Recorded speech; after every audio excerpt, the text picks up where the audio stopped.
Cinderella 2021, starring Camila Cabello, is directed by Kay Cannon. Kay Cannon was a very surprisingly good director for a R-rated sex comedy called Blockers, starring Leslie Mann, Ike Barinholtz, John Cena, Kathryn Newton.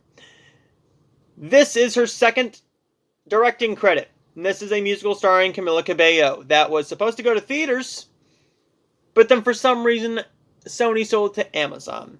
After watching the movie, now we know why. This is all about Camila Cabello, Ella, or Cinderella, who wants to go to the ball. We know the story of Cinderella, two evil stepsisters. Her father is passed away, and now the widowed evil stepmother is out to get her. However, this movie really doesn't go that way. The movie really goes more towards a jukebox musical. A jukebox musical that wants to sing at every single moment. Kind of like Mamma Mia. I was not a fan of Mamma Mia. I was a fan of Mamma Mia, Here We Go Again. That was surprisingly good. Mamma Mia, I was not a fan of. I'm not a fan of Camila Cabello's music. And I'm not a fan of the jukebox musical. However, does this movie deliver on comedy, chemistry between the love interests, and a fun time? Let's get into it.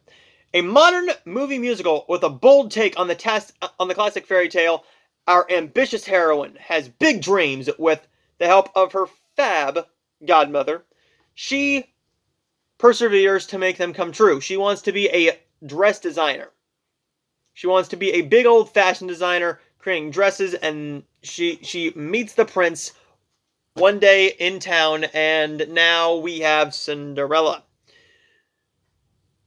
The movie really doesn't do anything to make you care. We see Camila Cabello as Cinderella, and I was kind of hoping she'd be a good actress. I was kind of hoping I would be surprised, because I didn't know of Kathryn Newton before Blockers.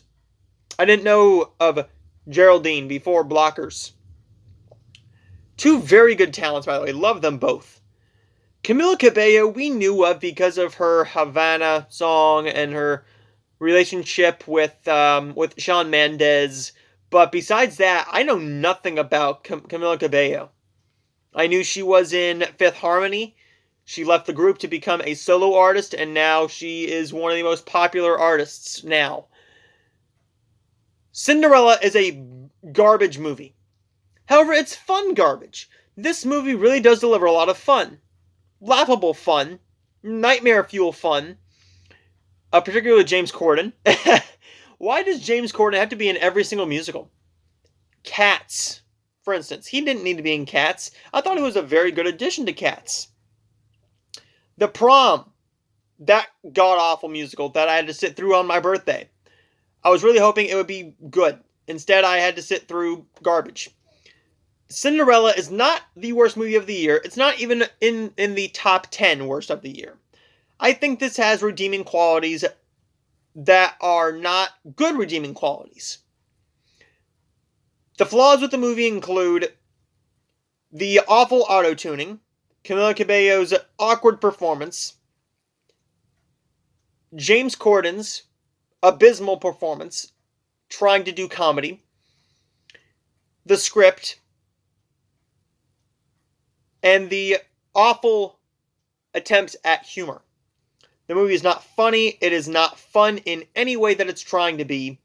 It is unintentionally hilarious. When Billy Porter comes on, there is legitimate joy that comes out of you. Because it's Billy Porter. He's got charm out the ass. He's got charm out the ass. He may be a little out there, but he's Billy Porter. You either like him or you don't. And I neither like him nor hate him. I'm just in the middle. I'm like, it's Billy Porter. I know what to expect. Give me a really good performance. And Billy Porter, as well as Idina Menzel, gives it their all here. Very, very interesting idea that they go with the evil stepmother Vivian. I like that little addition to this Cinderella story. The last Cinderella iteration I saw was a Cinderella story Starstruck, and that was awful, even though I love Bailey Madison to death. And I love a good musical. The musical aspects of the movie, including the cinematography for the music scenes and the dancing choreography, is very well done. But what ruins it is the over-auto-tuned musical moments. Camila Cabello can sing. She can sing. But once you get... What the hell's his name? We're just going to call him Nicholas. The Prince Robert singing. You can tell. It is a night and day difference. It's like Mina Massoud and Naomi Scott in Aladdin with A Whole New World. Mina Massoud sings, I can show you the world. Shining, shimmering, splendid. I can sing it, but I'm not going to. I can show you the world. Shining, shimmering, splendid.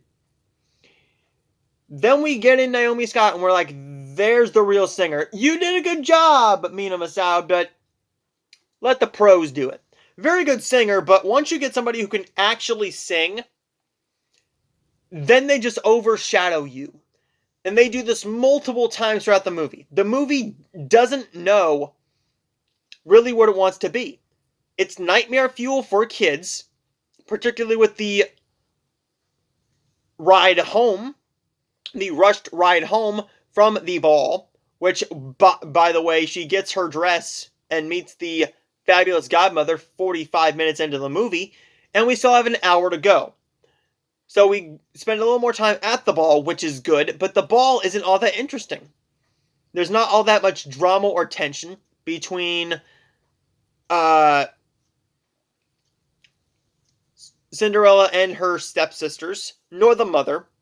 The mother isn't really all that evil. She's just a stepmother that isn't all that nice. The evil stepmothers from the past Cinderella's movies are truly either evil or just overly over the top. The movie is bad to a point where it's funny.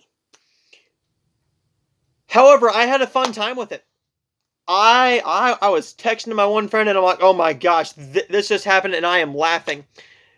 When there's a scene at the ball where the princess and the other women are singing, rapping/singing to the prince, I had a look on my face that could only be meme-worthy. Like, I could have literally become a meme if I posted that picture on Instagram or Facebook. I legitimately think I could have. Thus, I'm not going to. The cinematography is not awful. The costume design is really, really nice. It's overly long. And it tried to do this is just a normal looking girl with Camila Cabello, one of the most beautiful singers in the industry right now. They try and do that multiple times with these Cinderella movies, with the live action movies, and they fail all the time. They tried it with Bailey Madison. They tried it with Laura Marano, with A Cinderella Story Christmas Wish. They tried it with Lily James. They tried it with Camila Cabello. It's not going to work. Stop getting the most beautiful actresses to play Cinderella and not doing a good job with the makeup. If you would have done a little more with the makeup and made me believe that I could actually feel bad for her, then maybe I'd care. Cinderella is a bad movie, and it is not one of the worst of the year, but it's a bad movie. I'm going to give Cinderella, Amazon Prime, a D+. I think it's better than He's All That. I think it's going to be better than The Kissing Booth 3. I don't know how it's going to fare against other Amazon Prime movies, but we do have a lot more to talk about. So stay tuned for my reviews of Hot Tub Time Machine, as well as my review of the 1989 Tony Danza comedy, She's Out of Control, a Blu-ray DVD update, and a lot of reviews coming your way, including some older reviews, including Big Bully.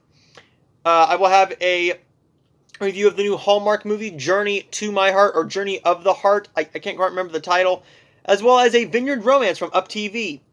And maybe a couple classics. I'm not quite sure where I'm doing it, but I will see all of you guys next time.